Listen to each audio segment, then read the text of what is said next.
Hello guys, study means instant learner.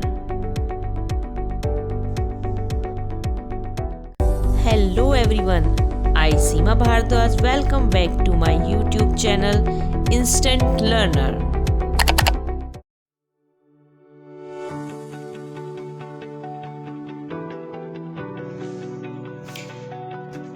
So friends, today we will read class 3rd unit 3rd chapter little by little. Before reading this chapter, we will discuss some word meaning so that you can understand the chapter easily. बेटा आपको मैं word meaning कराऊँ इससे पहले आप pencil और अपनी book साथ में लेके बैठिए ताकि जो ये वर्ड्स हैं इनके मीनिंग आप कॉपी पर नोट कर सकें, हिंदी में भी चाहे इंग्लिश में भी, वो आपकी मर्जी है। और अगर आप ऐसा करेंगे तो आपको चैप्टर आगे जब मैं पढ़ाऊंगी तो वो आप समझने में ईजी होगा। ओके, तो स्टार्ट करते हैं। Hidden, kept out of site यानी छिपा हुआ। Slowly, at a slow speed यानी धीरे धीरे। Downward, towards a lower place यानी नीचे। स्लेंडर मीन्स वेरी थिन यानी पतला। माइटी, पावरफुल यानी ताकतवर। Branches, part of a tree यानी शाखाएं। प्राइड, बी प्राउड ऑफ यानी गर्व से या गौरव। इम्प्रूविंग मतलब मेक बेटर यानी सुधार। सिप, ड्रिंक स्लोली यानी धीरे धीरे पीना या पिया। Shoot a part of A branch और ट्री यानी कि टहनियाँ जो ब्रांचेस होती हैं उनको शूट बोलते हैं।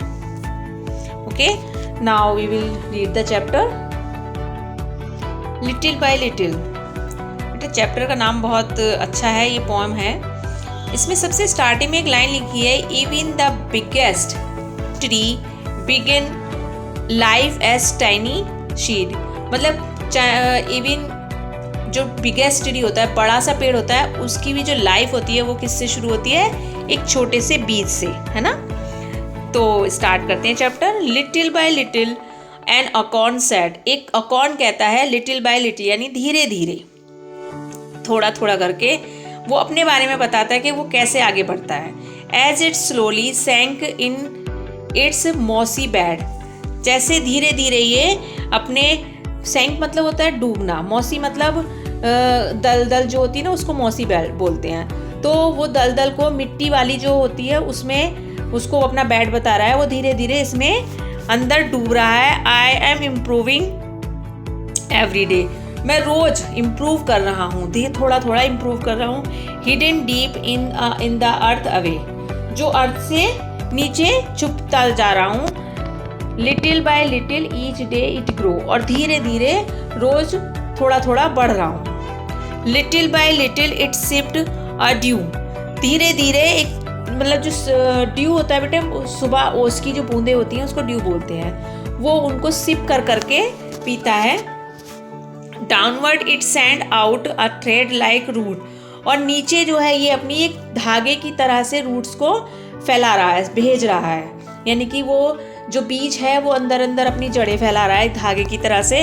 अब in the air sprang a टिनी shoot, और हवा में ऊपर को वो फैला रहा है। स्प्रैंग मतलब फैलाना, और टिनी शूट यानी कि छोटी छोटी ब्रांचेस जो होती है, शूट मतलब ब्रांचेस, छोटी छोटी ब्रांचेस को ऊपर हवा में फैला रहा है। नीचे को मतलब जमीन के नीचे वो जड़ को फैला रहा है, और ऊपर को अपनी ब्रांचेस को फैला रहा है। डे बाय डे, दिन पर दिन, और ईयर बाय ईयर, और सालों साल। The little by little the leaves appear. धीरे धीरे उसमें से पत्तियां अपीयर हो रही हैं यानी कि दिखाई दे रही हैं। एंड द स्लेंडर ब्रांचेज, जो पतली, स्लेंडर मतलब होता है थिन, यानी पतली सी जो ब्रांचेज हैं, स्प्रेड फार एंड वाइड, वो इधर उधर फैल रही हैं, स्प्रेड हो रही हैं। Till the mighty oak is the forest pride, और उसके बाद जो माइटी यानी कि पावरफुल ओक ट्री होता है ना, वो बड़ा सा जो पेड़ होता है, वो पूरे फॉरेस्ट में का गर्व बन जाता है। तो इस तरह से एक बड़ा सा पेड़ एक छोटे से बीज से निकलता है, और उसने पहले वो अपनी जड़ को मजबूत करता है मट्टी के अंदर नीचे ज़मीन के, और उसके बाद ऊपर को वो अपनी जो ब्रांचेस है वो फैलाता है। धीरे धीरे उसमें पत्ते आते हैं, और वो अपने आप को एक व्यस्त पेड़ बन जाता है और एक जंगल का गर्व बनता है। Hope you understand the chapter. Okay, इसके वर्ड मीनिंग मैं आपको स्टार्टिंग में करा चुकी हूँ, और आपको यदि ये चैप्टर समझ आया तो मेरे चैनल को सब्सक्राइब कीजिए, लाइक कीजिए और कमेंट्स कीजिए, और अगर कहीं आपको कोई प्रॉब्लम आती है तो मुझे कमेंट सेक्शन में जाके कमेंट करके पूछ लीजिए। Okay, thank you.